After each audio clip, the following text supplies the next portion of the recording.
Alright, so we're going to do a quick review today. What we have here are two field watches. We've got the MK2 Crucible Helion, and we've got the Hamilton. So everyone knows Hamilton. They're a mass producer of watches. They've been around for over 100 years. And we've got the Crucible, and it's a guy, I believe his name is Billy out of Philly. Basically, you can go to any large store or off the internet and you can buy a Hamilton. The costs are pretty much close to the same, but for the MK2, you have to buy it. Basically, you go to the website. Usually, the watches are not available. They make watches in batches, so it's kind of like you're ordering a Tesla. You have to wait for the watch to become available. So what happens is that you will tell them, hey, look, I want this particular watch, and then they'll say, okay, when it comes in, we'll let you know. And then when it comes in, you click the button and they send it to you. So that's how MK2 works. So it's the Crucible Helion and the Khaki Field. So let's do the stats for the MK2 first. So the MK2, the case width is 39 millimeters. The thickness is 13.55 millimeters. The length is 48.5 millimeters. The lug width is 20 millimeters. It is a double dome sapphire crystal. You can see the doming, I guess, right? And then you've got the movement is a automatic with a manual wind. The water resistance is 330 feet, and the case back is solid. The crown is a screw down crown, and it's pretty hefty, but it does not look strange since the watch has some gravitas to it. There's a presence here. So let's do the Hammy now. So the Hamilton is 39 millimeters. Oh, I'm sorry. The Hamilton is 38 millimeters, so it's 1 millimeter smaller than the Crucible.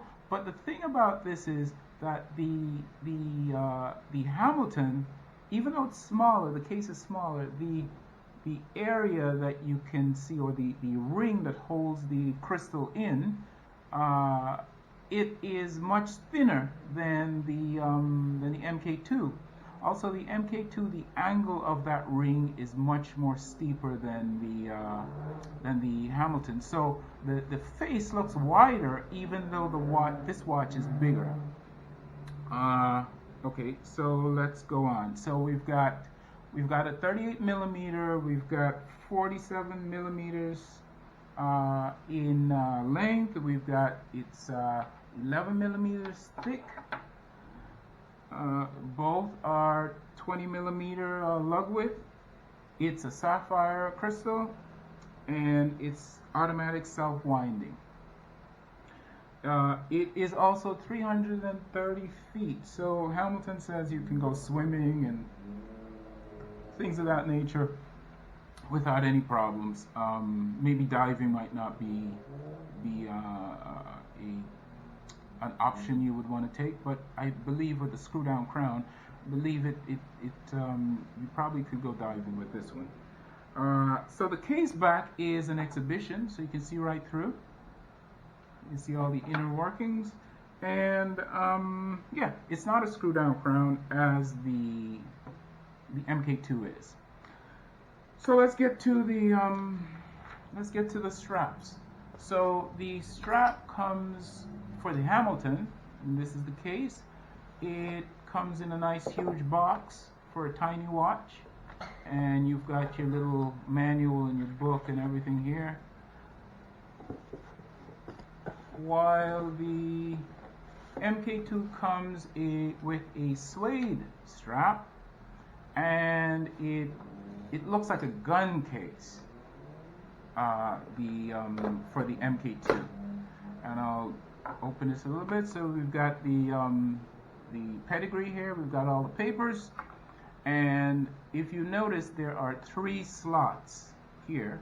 And so if you have more than one watch, you can actually put all your watches in the same place, and it's not an issue. You don't have to go looking for where the last watch you put it. If you want to travel, I guess, things of that nature. It also comes with a prying tool. I'm not sure exactly what you call it. It's a prying tool, and it can help you to remove the straps. The issue that I have with before I go on, it also comes with spare pins. The issue I have with leather straps is that I have a 6.5 inch millimeter wrist, so there's not much fat on my wrist. So most watch straps are usually, when I wear them, it usually has a protruding piece, and that rubs against things and it scuffs up the strap. And in addition to leather straps, you can't really go swimming with it because it warps it, and before you know it, you've got to replace the strap. So that's one of the reasons. In addition, there is no quick release here, so you need a tool to release it. So this is why I usually replace my straps with my beloved Barton. And so we get to the next review now.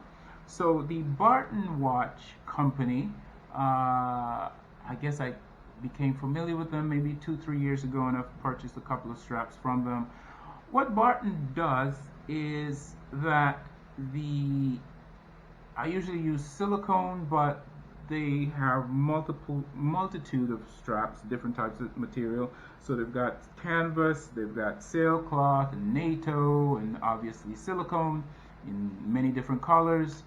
And all of their straps have quick releases.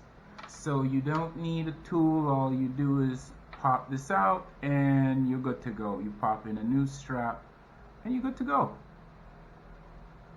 There we go.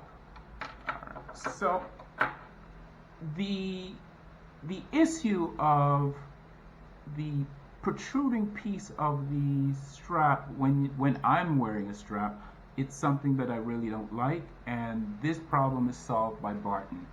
So for the buckled side, I measured 7 centimeters or 70 millimeters for this length, not including the buckle. For the unbuckled side, you have an option where you can buy 2 different lengths with the same strap. So here we go. So this is why it looks a bit strange here. One is longer, one is shorter. Is that you can, if you've got a larger wrist, the 125 millimeter would work for you. If you've got a smaller wrist or a slender wrist, you can get the smaller size. It also comes with slots, which corresponds to the loops. And within one of the loops, there is a little nipple.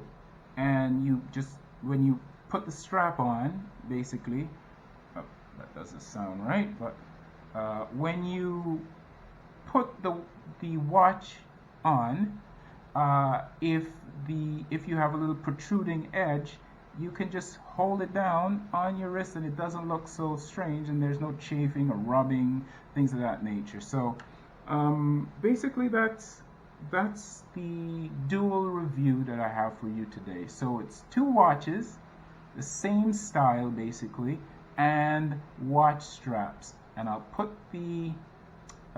on each, I'll wear each watch, and you can see what I'm talking about. So I'll move these aside. Give me 1 second, I'll do a little bit of magic and then I'll be right back.